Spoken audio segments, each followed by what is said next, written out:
So transcribing chords by ear can be intimidating to a lot of people, myself included. I remember when I was learning ear training, I knew that there were 12 major chords which exist.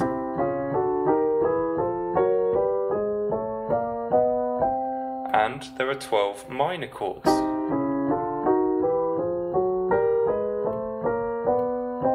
And I thought that if I wanted to transcribe chord progressions by ear, that ultimately I'd have to learn to distinguish between 24 major and minor chords.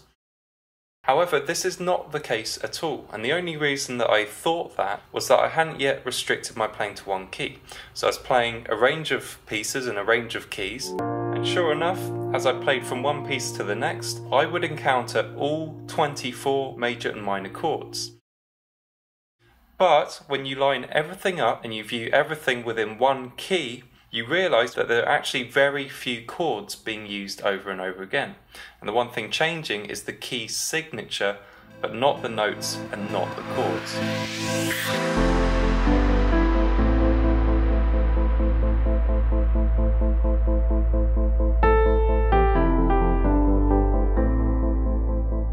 So, if we hold things still within our key of all the white notes, how many chords do you think can be built using these notes from our key? Well, there are 7 notes, which means we can build 7 chords. Different chord from each of the 7 notes. Now, to make things even simpler, one of these 7 chords is virtually never used. And that chord is B diminished. This chord is a diminished chord, and for that reason it sounds kind of creepy. So what ends up happening is this chord very rarely gets used. So if we cross B diminished off our list, we are just left with 6 chords.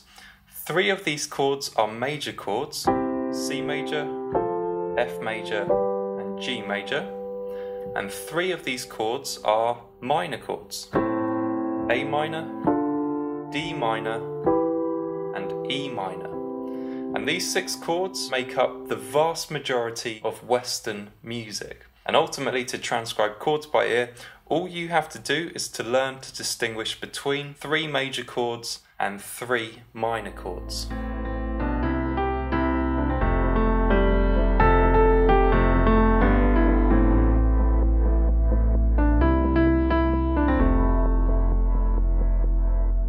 It's also interesting to note that there are only 2 major chords next to each other, and those are the 4 chord and the 5 chord of C major, F major and G major,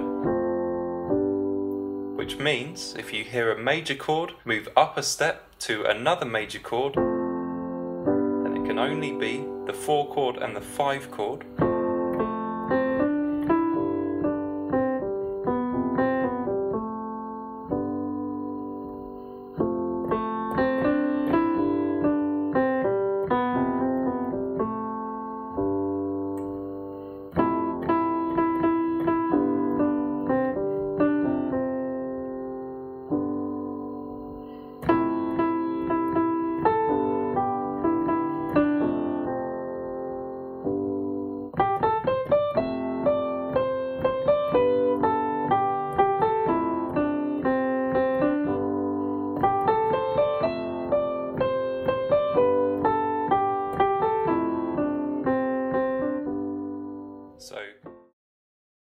Likewise, there are only 2 minor chords next to each other.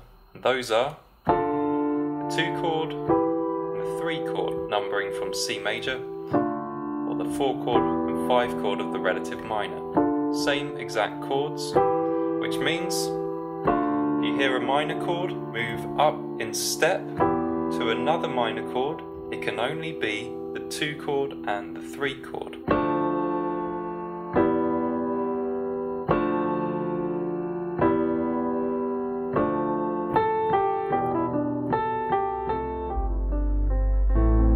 Now, as you can see, this course is as much about learning music theory as it is about ear training. So to learn to play music by ear, first you have to learn the rules of music, and then you have to learn how those rules sound. So a lot of this course is about studying the 7-note scale that most music is written in, and this is what we call the key, the major and the minor scale.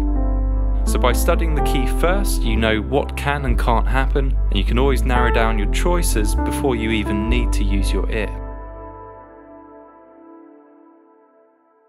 Well, the same goes for chords, except if we hear a chord moved by half step, we can be even more precise because B diminished is virtually never used. So if you hear a half step in the bass line, it's very unlikely to be B diminished and C major, and it's almost certainly going to be E minor and F major, the 3 chord and the 4 chord.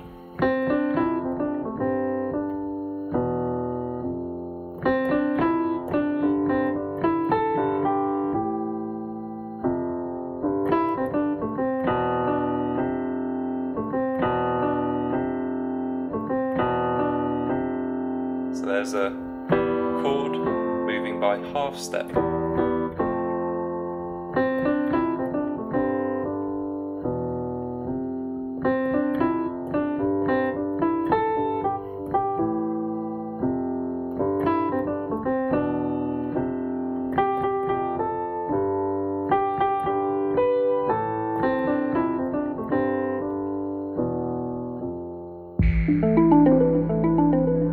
Now, following the lessons, you'll find my reinforcement exercises. These are over 30 compositions of my own, designed to test you on what you're hearing. So, you'll listen to the exercise, you'll come up with an answer, and then I'll reveal the correct answer, as well as talking you through my thought process. So let's take a look at just one of these exercises.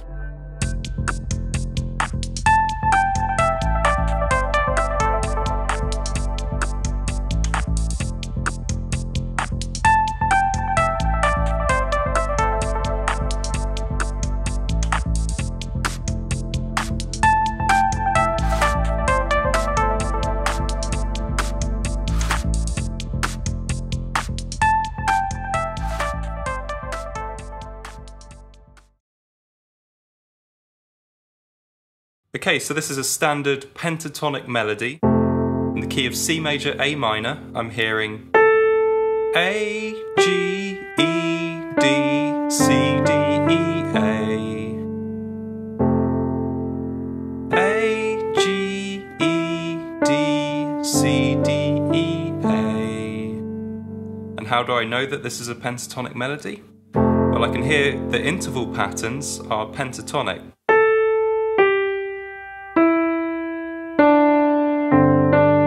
Then I have those 3 whole steps in a row, which is nearly always going to be C, D, and E. And then in the chords, I have F major going to G major. And this is that chord progression which always wants to resolve, and every time I repeat these 2 non-resolved chords, the tension builds. The ear wants to hear them resolve either to A minor or to C major.